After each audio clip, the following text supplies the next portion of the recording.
I'm making this video right after the Canucks beat the Oilers for the third time this season. That's 3 wins in under a calendar month against one of the preseason Stanley Cup favorites. And if I'm being completely honest, if you asked me what I was expecting the Canucks record to be 12 games into the season, I would have been more than happy with our record being around 500, given the seemingly tough start to our season on paper with 3 games against the Oilers, as well as an early season 5-game road trip. But they've honestly blown all expectations out of the water early in this season. They currently sit at a record of 9-2-1, which is good enough for the 3rd best in the entire league. And to put it into perspective, this puts them 14 points above Edmonton in the standings, and we're only 12 games into the season. I couldn't have predicted this start for either team in my wildest dreams. To be honest, the start to the Oilers season is even more surprising to me than the Canucks. I was super high on the Oilers going into the season.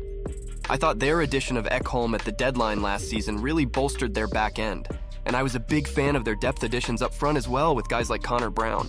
But something just looks off. I'm not sure if McDavid is injured or if it's the new systems that Jay Woodcroft has been trying to implement, but he just looks more human so far this season. Even in the game tonight against the Canucks, I've never seen McDavid more agitated and frustrated on the ice. And that sentiment seems to be consistent for the entire organization, considering Leon was issued a game misconduct in tonight's game, and Jay Woodcroft was also ejected for unsportsmanlike behavior. I'm no fortune teller, but this feels like we're getting close to a tipping point. Oilers fans, I'd love to hear what you think has been going wrong with the team. I've tried to watch as many Oilers games as I can this season, and they look visibly different to start the season in comparison to how cohesive they looked last year. And I know there's an element of luck involved here too. Before tonight's game, the Oilers were dead last in goal differential above expected, with a ridiculous 19 goals less than expected so far this year. I know this will eventually regress to the mean, but how long can you wait before you're forced to make a change? Does it fall on coaching again? Is it Jay Woodcroft who gets the axe this time, even though he led the team to fantastic records the last 2 years? If he does, that would be the 9th head coach that Nugent Hopkins has had during his 13 years in Edmonton, which is just absurd to think about. Or is it the goaltending coach Dustin Schwartz who needs to be on the hot seat?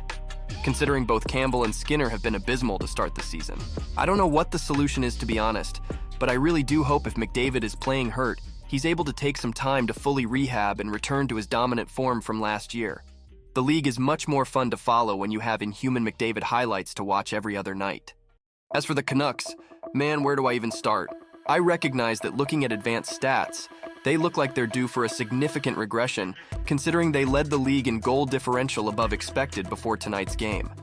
But watching this team night in and night out, it doesn't feel lucky at the moment.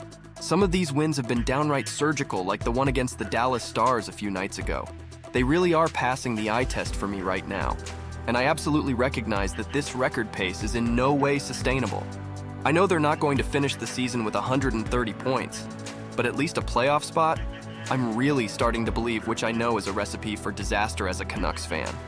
But it's been a tough decade for us. Just please let us have this one good thing. Also, I hope Quinn Hughes' play to start this season shuts up any pundits who put him as a Tier 3 defenseman. The man has 20 points in 12 games to start the year, while also being a +16. And for those who don't get the chance to watch him on a regular basis, I promise you this isn't a situation where the guy is only able to put up points and is a liability everywhere else. Hughes has been an absolute stud in all 3 zones. Hell, he's even learned how to shoot this year. It just feels so weird for things to be going well as a Canucks fan. This is honestly a foreign feeling.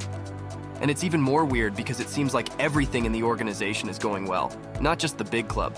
Our main prospects like Willander, Lekkery Mackey, Brustewicz, and Baines are all having excellent starts to their campaigns as well. I got both my fingers and my toes crossed in hopes that I'm not jinxing anything, and that we can keep this luck of good fortune going for as long as possible. Thanks for watching.